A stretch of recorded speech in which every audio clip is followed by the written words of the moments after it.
لا يؤمن أحدكم حتى أكون أحب إليه من والده وولده والناس أجمعين. صدق الله العظيم. وضاحت کر نہیں سکتا مگر آواز دیتا ہوں. وضاحت کر نہیں سکتا مگر آواز دیتا ہوں.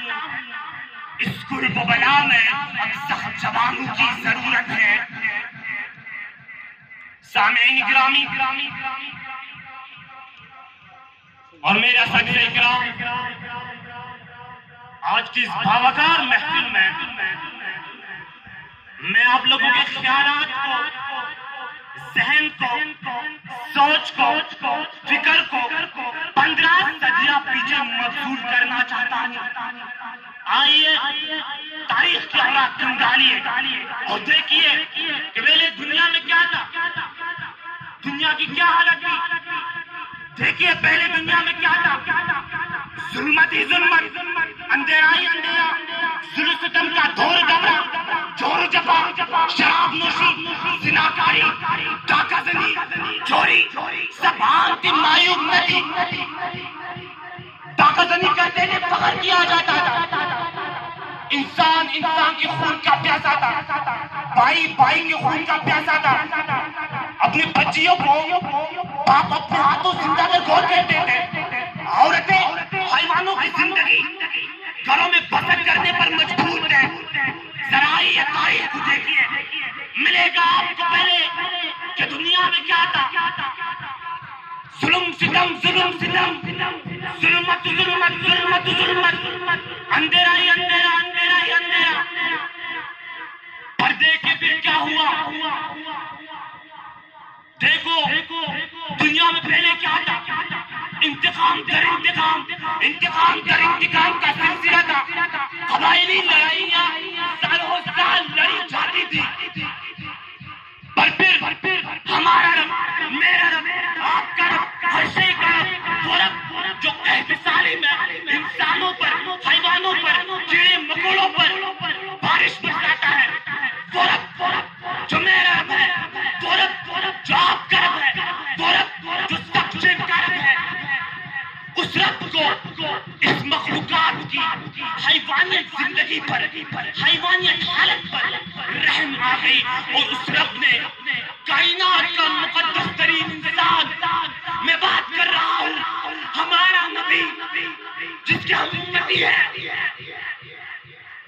ابو بکر، عمر، عثمان، علی، جس کے یاران ہیں. میں بات کر رہا ہوں اس محمد کا جس پر ہم نام مٹنے کو تیار ہیں. تو اللہ تعالیٰ نے اسے یہاں پر بھیج دیا. تحفظ ہو سکے ہم سے نگر ناموس احمد کا، تحفظ ہو سکے ہم سے نگر ناموس احمد کا، تو پھر اپنی یہ زندگی سراسر محمد. سامعین گرامی، دنیا میں نبی آئے، بہت انبیاء آئے، لیکن جب میرے آقا آئے تو پھر کیا ہوا؟ جہاں پر حق ہوتا ہے وہیں پر باطل ہوتا ہے. جہاں پر سچائی جیت جاتی ہے وہیں پر جھوٹ والے لوگ، باطل والے لوگ جل جاتے ہیں. وہیں پر یہ یہودی لعنت ہو ان پر، یہ اٹھے ہمارے آقا کے بارے میں گستاخی کریں گے. تو دیکھو کورٹ کے سامنے آج سے کچھ سال پہلے جج کے سامنے ایک یہودی نے میرے نبی کے نام کے گستاخی کیا.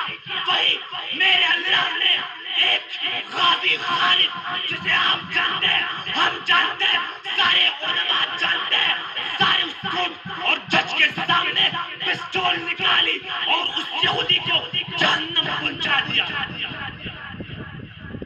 سامعین گرامی، اس قرب بلا میں سب جوانوں کی ضرورت ہے. جو بھی نبی کے نام کا گستاخی کرے گا نہ پھر وہ سانس لے گا اس دنیا میں. تو بس میں اپنی تقریر کو ایک شعر پر ختم کرنا چاہتا ہوں. وضاحت کر نہیں سکتا مگر آواز دیتا ہوں. وضاحت کر نہیں سکتا مگر آواز دیتا ہوں. اس قرب و بنا میں سخت جوانوں کی ضرورت ہے.